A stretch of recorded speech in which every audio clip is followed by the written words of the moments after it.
বেড়াইতে মাথায় যারতো কিনা ঈদ আছিল দুইটা আর বর্তমানে উল্লাহ হলে বানাই লিছেন আরো ঈদ ঈদে মিলাদুন নবী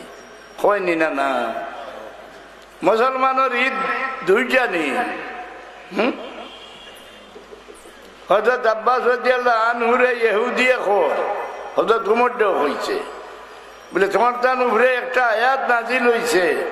এই আয়াত যদি আমরা উপরে নাজিল হইতো তো এই দিনটা আমরা ঈদের দিন মানাইলাম হয়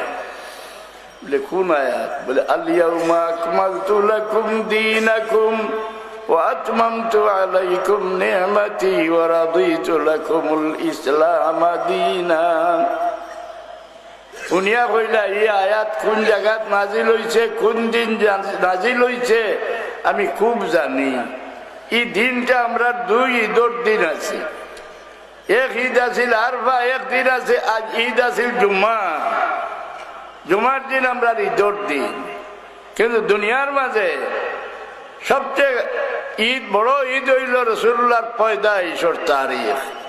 ইলা বড় নিয়ামত আর আল্লাহর সৃষ্টির মাঝে কারণে দিছেন না আল্লাহ বলেন লাকাদ মান্নাল্লাহু আলাল মুমিনিনা ইয বাআসা ফীহিম রাসূলা তোমরা বহুত নিয়ামত দিছি কি ইলা নিয়ামত তোমরা আর দিছি না তোমরা গেছে যে আমার হাবিবরে পাঠাইলা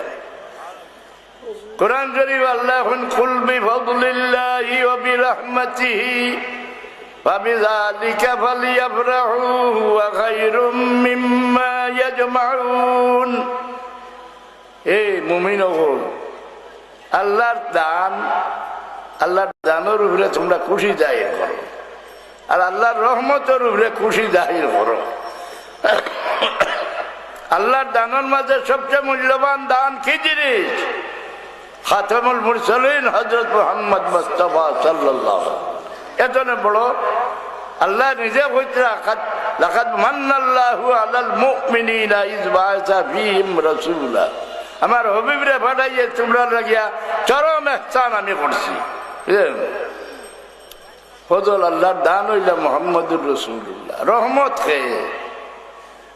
আল্লাহ রহমান রহিম রহমত কে কারোর বাবা দাদা নেই وما أرسلناك إلا رحمة للعالمين আল্লাহর রহমতের উপরে তোমরা খুশি জাহির করো অর্থাৎ আল্লাহর হাবিবরে ভাইয়া তোমরা খুশি জাহির করো